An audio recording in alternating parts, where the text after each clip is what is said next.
इसके लिए सुविधा उपलब्ध करवाया है। और हमारा ये उद्देश्य है कि ये कार्यालय एक जगह पे स्थिर है, लेकिन हमारे सदस्य जो हैं वो बहुत दूर दराज एरिया में, जो रिमोट एरिया बोलते हैं, वहाँ पे फैले हुए हैं। बहुत बार उनको समय नहीं मिलता है या उनको जानकारी नहीं होती है कि चीज़ों को कैसे डील किया जाए, उसको कैसे टैकल किया जाए। उनके पास समय पे हमारी सुविधा, हमारी सेवा पहुंचनी चाहिए। इस उद्देश्य से हम लोगों ने विगत कई वर्षों से प्रोग्राम रखा है कि महीने में एक बार हम अपने सदस्य के घर पे जाएंगे। इसका नाम ही है निधि आपके निकट, आपके दरवाजे पे है। आपकी जो भी असुविधा है उसको हम लोग वहीं पे दूर करने की कोशिश करेंगे। अभी टेक्नोलॉजी के ज़माने में ये भी संभव है कि आपको किसी भी कार्य के लिए हमारे कार्यालय में आने की ज़रूरत नहीं है। अभी इस तरह की सुविधा में थोड़ा सा कमी हो जाता है, क्योंकि सिस्टम बेस्ड जो है उसमें कभी कभी नेटवर्क काम नहीं करता है, कभी कभी सिस्टम में कुछ समस्या आ जाती है। उसको हम लोग भी दूर करने की कोशिश में, और बहुत जल्दी हम इससे बेहतर सिस्टम लेकर के आने की कंडीशन में है। जल्दी से ही हमारा नया सिस्टम आएगा जिसमें ज़्यादा स्पीड मिलेगा, ज़्यादा स्मूथ होगा, और ये समस्याएं जो भी नेटवर्क की या सिस्टम की आती हैं वो दूर हो जाएगी। हमारी ऐसी आशा है और हमारी तैयारी भी ऐसी ही है। तो वो तो फिर भी हमारा हमेशा ये प्रयास रहेगा कि हम आपके आसपास ही रहें। अगर आप और जितनी सुविधा हो सके हम देंगे आप लोगों के दरवाजे पे, आप लोगों के पास आकर के।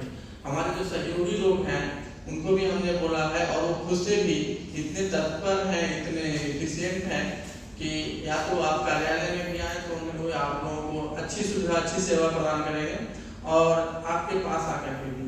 हमारा पर्पस है कि हम यहाँ पे दूर इसलिए आए हैं कि आप लोगों की समस्या को जो तत्कालिक है वो दूर करें, जो दूरगामी है उसके बारे में हम सुनें, समझें, और हम अपने में सुधार लाने की कोशिश करें।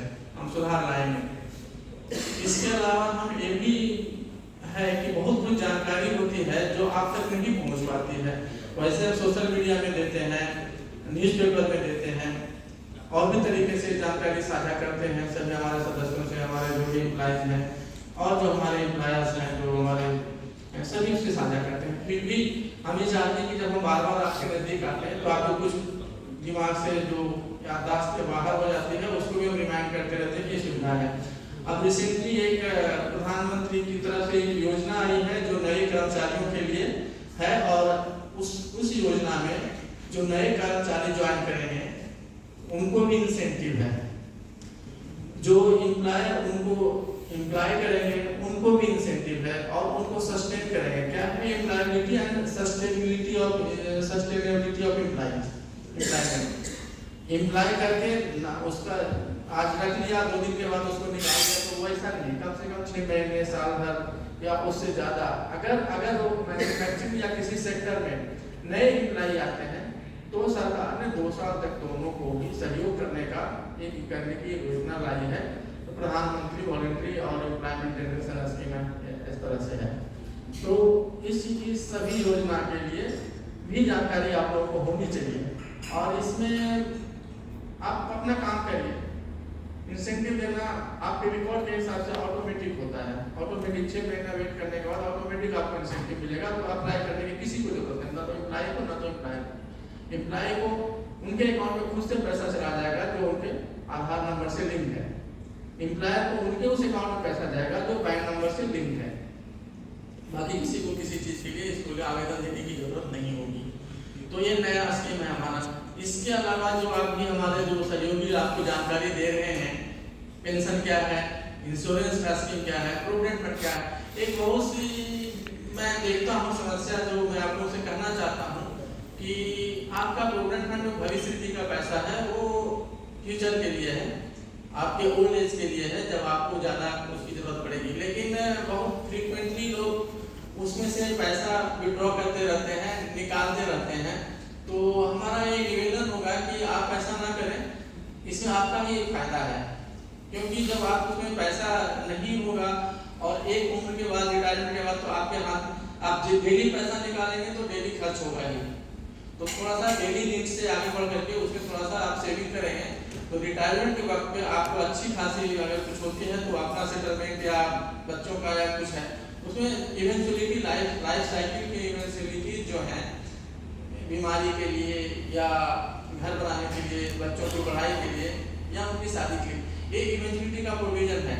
लेकिन कई बार हम लोग देखते हैं अपने कार्यालय में कि एक इलनेस के लिए जो बीमारी के लिए जो विड्रॉल का है तो हर एक 6 महीने मुझे पता है कि वो सही रीजन नहीं है, किसी का सही होगा लेकिन वो पैसा अपना निकालते जाता है तो उनके भी अपने अकाउंट में पैसा होता नहीं है और रिटायरमेंट में उनको बहुत कम पैसा मिलता है। दूसरा एक और प्रॉब्लम जो है प्राइवेट सेक्टर में क्या होता है या कहीं जो एम्प्लॉयमेंट का जो सिनेरियो है उसमें ऐसा है कि फ्रीक्वेंटली चेंज हो जाता है एम्प्लॉयमेंट। अभी किसी कंपनी में है दूसरे कुछ दिन के बाद दूसरे कंपनी में जाएंगे तो उसमें एक 2 महीने का लॉकिंग पीरियड है तो वो छोड़ करके बाकी क्या करते हैं पूरा पैसा निकाल लेते हैं, पीएफ का भी पेंशन का भी।